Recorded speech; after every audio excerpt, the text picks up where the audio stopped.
Nah, balik lagi sama gua, Steven. Hari ini gue udah lama banget nih nggak nge-review YouTube tuh. Mungkin udah ada 2 tahunan gitu. Dan hari ini gue bakal nge-review satu mobil yang spesial banget. Karena harganya itu kayak LCGC, tapi kualitasnya kayak Sultan, bro. Mau tahu mobilnya apa? Yuk.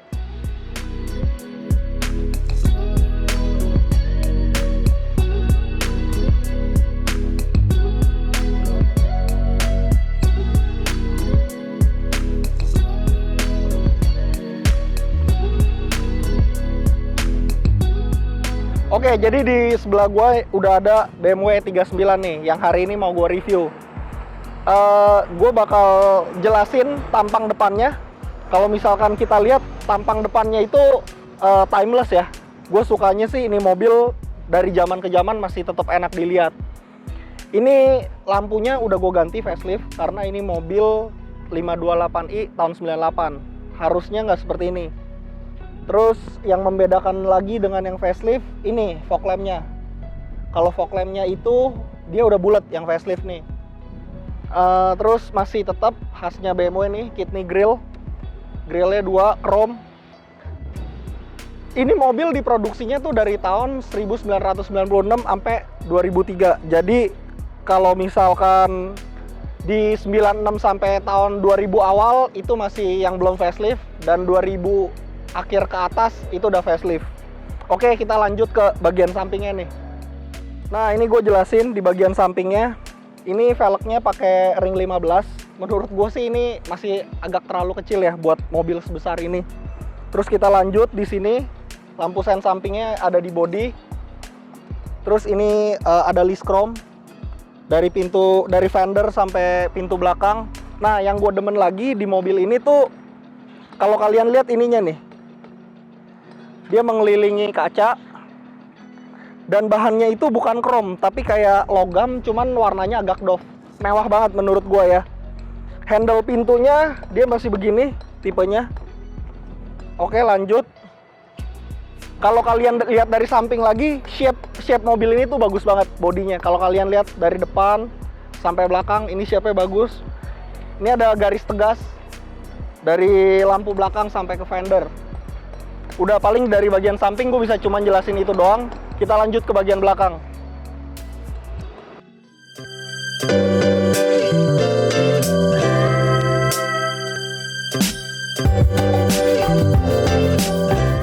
Nah, ini lampu belakangnya nih. Udah di bagian belakangnya gue bakal ngejelasin lampu belakangnya. Ini juga lampu belakangnya udah diganti sama yang facelift. Kalau kalian ngelihat siluetnya, lampu belakangnya itu mirip sama E36.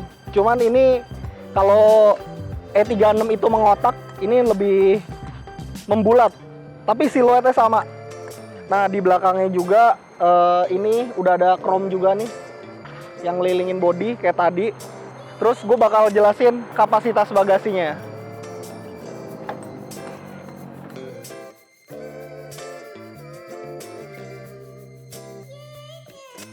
Oke, ini bagasinya E39 nih. Dia lega banget sih ya, ke dalamnya masih lega. Terus di sini ada apa aja, gue bakal jelasin satu persatu. Ini udah dilapisin dengan karpet semuanya. Ini juga udah dilapisin karpet. Nah, di dalam sini tuh ada ban serep beserta dengan dongkraknya. Oke. Terus di sini ada CD changer. Ini kalian tinggal angkat CD changer. Akinya ada di dalam sini. Di dalam sini. Lanjut, ini gue bakal lihat toolnya. Penyimpanan kelengkapan toolkitnya di sini dia. Oke. Itu doang. Sekarang kita lanjut ke review bagian dalamnya, interiornya. Yuk. Oke, ini kita masuk ke dalamnya nih, kayak gimana. Oke. Nah, ini gue jelasin ya dari bagian door trimnya. Door trimnya itu semuanya udah dengan soft touch. Terus ada dilapisin kulit juga. Udah dilengkapin memory seat 3. Yang di sini ini power window all auto. Terus yang ini buat mengatur sudut spion. Yang ini buat kiri dan kanan, kita pilih yang atur yang mana. Dan yang paling gue demen di mobil ini, ininya nih. Jadi kalau di mobil-mobil lain itu kisi AC kiri dan kanannya tuh biasanya ada di dashboard. Tapi ini ada di door trim pintu. Ini gue demen banget sih. Ini salah satu kelebihannya. Nah, di sininya dia ada door pocketnya tuh 2. Dan yang gue demen juga, door pocketnya itu tuh udah dilapisin bludru keduanya. Posisinya yang di sini lebih kecil dan ini lebih gede. Mungkin muat kali buat botol aqua yang kecil buat taruh di sini. Oke, di sini juga udah ada electric seat. Kalau kalian lihat, pengaturannya lengkap banget. Untuk mobil tahun 98 itu menurut gua oke banget sih. Yuk kita lanjut ke bagian klasternya.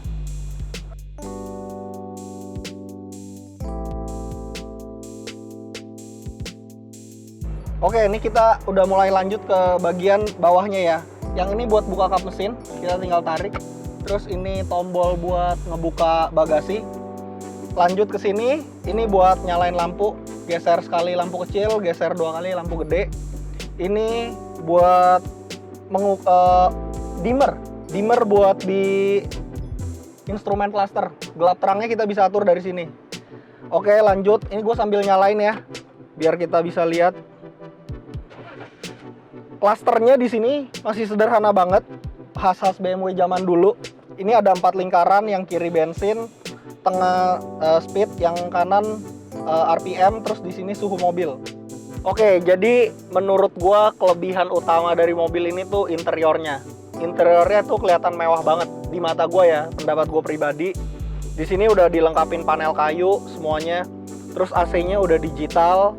Dilengkapin juga cup holder 2 dan tempat penyimpanannya tuh menurut gua keren banget. Jadi dia dipencet gitu dia bakal keluar. Oke, terus di sini ada head unit yang masih kaset, lama kaset, dan ini tersimpan dengan rapi. Kita tinggal pencet panel woodnya yang di bagian atas AC. Habis itu kita bisa kelihatan. Oke, lanjut. Di bawah sini ini ada radio. Yang sini radio, terus ini panel AC-nya digital, dual zone, ini udah dilengkapi dual zone. Terus di sini ada pengaturan buat fog lamp depan dan belakang. Jadi kalau kita pencet sekali itu fog lamp depan, kedua fog lamp belakang, dan kalau yang ketiga itu fog lamp depan belakang. Di sini ada buat mengatur ketinggian lampu depan. Oke. Nah, ini kelebihannya juga nih. Kalian bayangin di tahun 98 mobil ini udah dilengkapi dengan tilt dan teleskopik elektrik. Oke, ini udah keren banget. Bahkan zaman sekarang pun nggak semua mobil, kalau bukan mobil mewah, gue yakin nggak bakal ada ini. Kita lanjut ke sini. Ini transmisinya masih konvensional, itu dengan 5 percepatan, tapi ini udah ada Steptronic. Kalau kalian mau aktifin Steptronicnya tinggal pindah geser. Kalau mau naikin gigi ke atas, turunin gigi ke bawah. Oke, lanjut. Di sini ada buat central lock, tombol central lock. Lalu di sini ada hazard. Nah, di sini di bawah tombol hazard itu ada asbak. Kalau mobil-mobil zaman 90-an pasti ada nih kayak gini nih. Dan ini tersimpan dengan rapi banget nih. Terus di belakangnya ini ada tempat penyimpanan. Biasa buat naro-naro koin. Ini terus di atasnya ada armrest. Ada tempat penyimpanan lagi, dan armrestnya ini bisa dimajuin. Nah, biar lebih enak, biar kita nyetirnya jauh lebih comfort. Oke, kita lanjut. Sekarang material dalamnya ya. Material dalamnya semuanya soft touch. Di sini soft touch, di sini soft touch. Ini ada laci penyimpanan, soft opening, udah dengan soft opening. Soft touch, dan gue udah ngeliat di mobil ini bagian yang plastiknya itu cuman satu, cuman ada di bawah ini nih, di bawah seat belt itu satu-satunya bagian plastik, sisanya semua di dalam ini udah soft touch. Oke, kita lanjut ke bagian atas. Bagian atas ini udah ada vanity mirror, lampunya dilengkapinnya 2, kiri dan kanan. Terus di sini ada lampu kabin, tombolnya yang ini map light. Masing-masing ada ya, buat penumpang sama buat driver, masing-masing ada map light-nya. Dan di sebelah kiri juga sama, dilengkapi dengan sun visor. Oke, sekarang kita lanjut ke bagian belakangnya. Kayak gimana rasanya? Lanjut. Oke. Nah, sekarang gue bakal ngebahas door trim bagian belakang. Kualitasnya masih sama bagusnya dengan door trim yang di depan. Soft touch, terus di sininya ada panel wood. Di sini soft touch lagi, ini dilapisin kulit lagi. Ini power window dan udah auto ya. Terus, nah di sini ada door trim kecil nih. Mungkin buat kalian naruh handphone, kecil banget sih. Tapi ini yang di belakang pun udah dilengkapi dengan blue draw. Terus satu lagi di sini ada asbak. Nah, sama gue kasih informasi, di sini ada speaker. Tadi di depan ada 3, di sini ada 4, dan di belakang sini ada 1. Jadi total di mobil ini ada 10 speaker dengan mobil tahun 1998. Keren.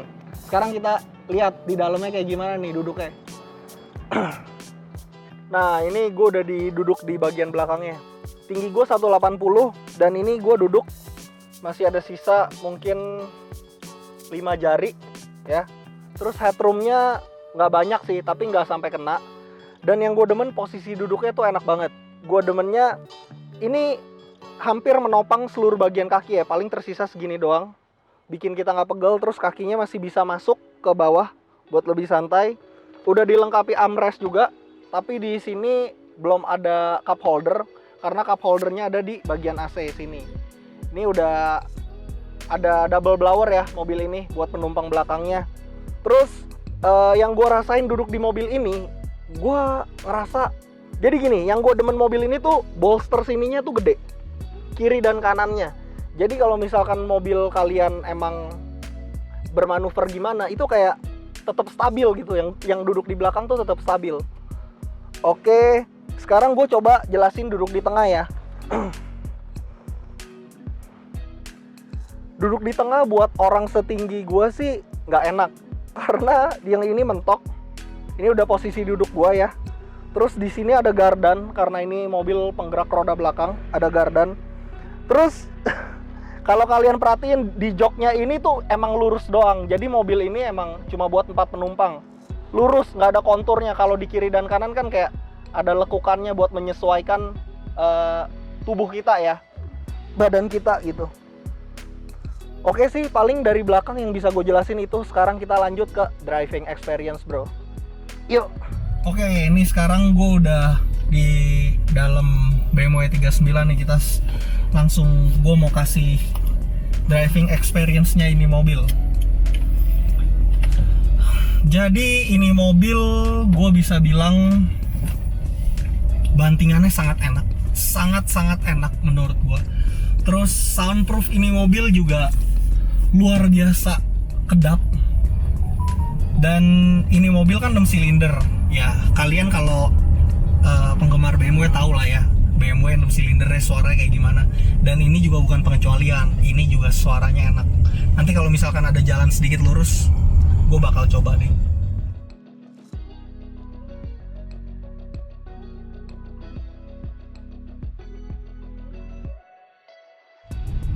Mobilnya stabil banget, bener-bener stabil. Dan gue jujur nggak ada komplain sih di balik kemudi mobil ini. Paling kalau misalkan kita bicara kekurangan ya, kalau kekurangannya mobil ini menurut gue sih setirnya berat. Setirnya menurut gue berat. Terus bodinya gede ya, bodinya gede. Jadi kalau misalkan kalian pemakaian dalam kota itu berasa banget, nggak bisa lincah gitu. Tapi selebihnya ini mobil luar biasa. Nah, kita bicara ke pasar mobil bekas ya. Pasar mobil bekas itu ini range harganya mungkin kalian bisa dapat di angka 50 juta. 50 juta sampai yang bagus banget 130 atau 140. Itu tergantung barangnya. Dan gue jujur ya, kalau misalkan ada budget buat beli mobil sekitar segitu, gue pasti ambil ini dibandingin kalian beli Avanza. Ya tergantung sih peruntukannya, tapi kalau secara kualitas mobil ini gue nggak komplain sama sekali. Udah electric seat, tilt telescopic electric. Ini mobil tahun 98 dan enak banget. Nah, sedikit saran nih, semoga bermanfaat buat kalian yang nyari-nyari E39. Kalau dari saran gue sih, kalau lihat E39 yang pertama electrical, terus ya rembes-rembes oli. Di mobil ini sih sebenarnya nggak ada penyakit yang sering muncul gitu, nggak ada sih. Itu semua ya paling kalau misalkan kalian ganti itu ya karena usia gitu, bukan yang emang rusak-rusak terus-terusan gitu. Terus cari mobil ini karena udah tua, carilah, diusahakan yang interiornya original, karena interior originalnya itu sangat mewah dan sangat nyaman. Itu aja sih pengalaman gua buat E39. Gua pakai mobil ini 2 tahun, dan semoga review gua buat kalian yang emang lagi nyari mobil E39 bisa ngebantu. Oke, thank you, see you on next video.